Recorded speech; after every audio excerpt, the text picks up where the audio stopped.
Alors, comme vous l'avez vu dans l'intro, aujourd'hui, on va essayer juste de parler des bases. Alors, c'est quoi Adobe XD? Adobe XD est un logiciel qui permet de créer des designs animés, que ce soit des liens cliquables, etc., sans utiliser de code. Voilà, de base, c'est ça. Alors, dès le départ, quand vous ouvrez Adobe XD, vous aurez ces interfaces-là. Voilà, c'est cette interface-là. Et dans cette interface, vous aurez différentes dimensions. On a là la dimension pour iPhone, comme je vous avais dit, la dimension pour web, Instagram et la dimension personnalisée, si vous voulez personnaliser. Voilà, nous on va aller vers web. Voilà, c'est juste un exemple. Voilà. Alors, là, on est dans l'interface. Si vous regardez bien l'interface, vous verrez que c'est des outils assez simples à utiliser. Tout à fait à gauche, vous avez les outils qu'on utilise souvent, qu'on utilise tous les designers le connaissent, je pense. On a l'outil sélection, voilà, l'outil rectangle, l'outil cercle, l'outil triangle, l'outil, voilà, l'outil triangle, l'outil tracé, l'outil pencil, etc. Vous avez tous ces outils-là. Vous pouvez même personnaliser le plan de travail, c'est assez simple. Voilà, vous tracez le plan de travail que vous voulez. Voilà, c'est pas compliqué en fait. Voilà, CTRL Z, on n'en a pas besoin. Là, maintenant, on va créer un rectangle. Vous allez voir. Alors, quand vous créez le rectangle, automatiquement, ici, dans cette partie-là, les layers commencent à apparaître. C'est là où se trouvent les layers. Là, maintenant, on a juste un seul layer, ce rectangle-là. Vous pouvez changer le nom en tout ce que vous voulez. Voilà, ça change. Voilà, c'est un rectangle. Voilà, et là. Ce rectangle-là, il n'est pas défini, il n'y a pas de couleur, ni rien. Alors, pour définir la couleur, la dimension, le changer, la position, la rotation, tout ce que vous voulez faire. Alors, c'est dans ce côté-là. C'est dans ce côté-là qu'on change ces dimensions. Comme par exemple, ici, je veux changer la longueur. Je peux défiler. Voilà, vous verrez, ça change. Je peux aussi changer la hauteur. Voilà, les dimensions que je veux. Je peux ici dans opacité, diminuer l'opacité comme je veux, comme vous le voyez. Et ici aussi, vous avez les couleurs, les différentes couleurs, le cercle, le fond, le couleur de fond. Si vous décochez, ça va partir. Et le contour, si vous décochez, ça part. Si vous recochez, ça vient. Vous pouvez changer la couleur ici. Voilà, vous cliquez ici pour changer de couleur. C'est assez simple. Voilà, c'est pas compliqué jusqu'à présent. Voilà, vous pouvez créer ce genre de truc sur Adobe XD, c'est hyper simple.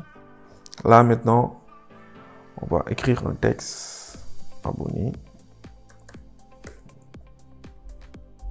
Voilà, on va écrire un texte. Voilà, le texte est là. Comme vous le voyez, texte ici.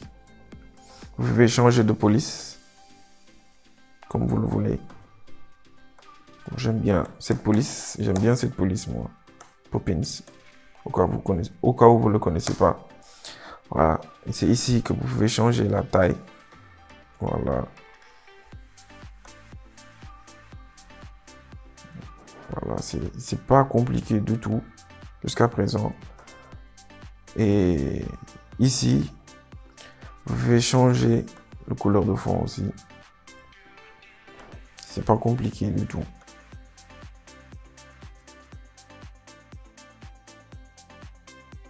Sur étape prototypage, ici, vous cliquez ici. Voilà. Alors, prototyper quelque chose, c'est voilà, tester quelque chose. On veut prototyper ce bouton abonner. Quand vous cliquez abonner, ça change de couleur. Voilà. On retourne sur design pour créer le design de la deuxième page. C'est assez simple. On a créé, voilà, ce texte-là et ce rectangle-là. C'est pas compliqué. Je pense que c'est le truc le plus simple. Vous cliquez sur web. Voilà, sur web là. Vous faites CTRL-C, CTRL-V. C'est assez simple. Et voilà, le prototypage, je veux que ce soit voilà, la même chose sur YouTube. Bon, c'est pas la même chose, mais c'est à peu près la même chose. On va pas se mentir, c'est pas vraiment la même chose. Voilà. Je sais pas, je pense que c'est un peu clair.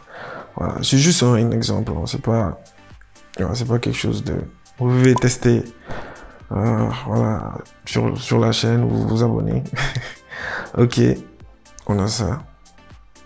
Je pense qu'on a ça. Je vais essayer, c'est juste un test, voilà.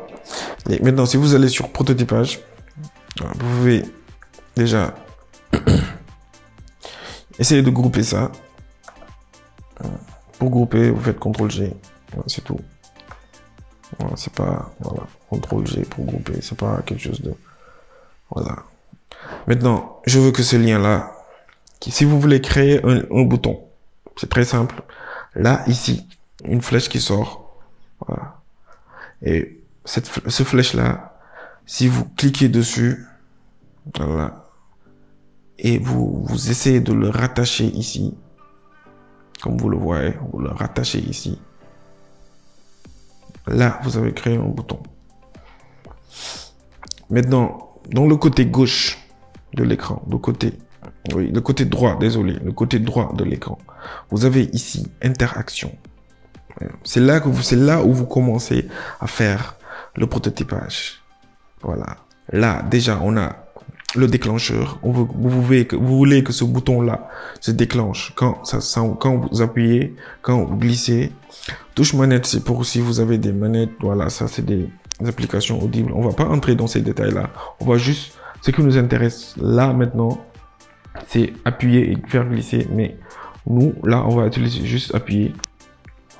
Et dans l'animation, dans le type d'animation, il y a le type transition, auto-animation. Les autres, on utilise ça souvent. Mais je vais entrer dans ces détails-là après, parce que ce sera trop long. Mais là, maintenant, pour ce truc qu'on devrait faire, on aurait juste besoin de ces deux animations, transition, auto-animation. Moi, je préfère l'auto-animation, j'utilise souvent ça. Alors, on va cliquer dessus. Mais pour ce cas-là, ça va être la même chose. La vitesse, voilà, la vitesse peut être linéaire. Une vitesse linéaire, bon, on va pas faire de cours de maths ou quelque chose comme ça. Une vitesse linéaire, c'est une vitesse qui va vers une ligne. Une décélération, c'est une vitesse, voilà, qui n'est pas accélérée, qui est lente. Et quand c'est accéléré, décéléré, ça s'accélère et ça se décélère au bout d'un moment. Voilà, on va pas aller aussi dans les autres détails, hein, rebond, etc. C'est la vitesse de l'animation. J'aime bien accélérer, décélérer. 0,3 secondes, c'est bon. Là, on a créé le bouton. Après avoir créé le bouton, le lien là, qui se rattache ici. Voilà, ce lien là que vous avez créé, qui se rattache ici. Voilà, vous avez créé le bouton. Vous avez fait le déclencheur qui soit appuyé. Maintenant, pour tester si c'est bon, voilà, pour tester si le bouton que vous avez créé est bon, il faut aller ici. Dans ce bouton play là, que vous voyez là. Là, c'est pour tester. Vous cliquez dessus. Pour tester si le bouton est bon. Voilà, déjà, on voit que c'est un lien. Vous cliquez. C'est bon. C'est très simple. Vous pouvez même retourner ici. Vous cliquez encore sur le bouton bleu là. Et vous retournez là. Vous le retournez là. Si vous voulez si vous cliquez sur abonner, ça retourne ici encore. Ça retourne sur cette page. Vous le retournez là. Je pense que c'est le truc. Voilà, ce tutoriel-là, j'essaie de le faire le plus basiquement possible. Et c'est très simple, c'est pas compliqué. Il n'y a pas de truc compliqué. On a créé un rectangle, on a écrit dessus. Voilà. Et on a essayé de faire le prototypage. Voilà, vous cliquez sur le bouton play. Encore la même chose pour tester. C'est prototypage, test. Cliquez, abonner. Voilà. Ça change de page. La couleur change. Les boutons sont bons. C'est pas compliqué. C'est simple. Alors, on arrive au terme de la vidéo. J'espère que c'était pas compliqué. J'espère que c'était basique. Alors, parce que c'était le but cherché. Alors, dans un prochain cours, on va essayer de mettre ce loading effect là. N'ayez pas peur, c'est pas compliqué du tout. C'est très basique. Et entre-temps, abonnez-vous. Cliquez sur la cloche de notification pour ne pas rater d'autres contenus. Et je vous dis ciao, la semaine prochaine.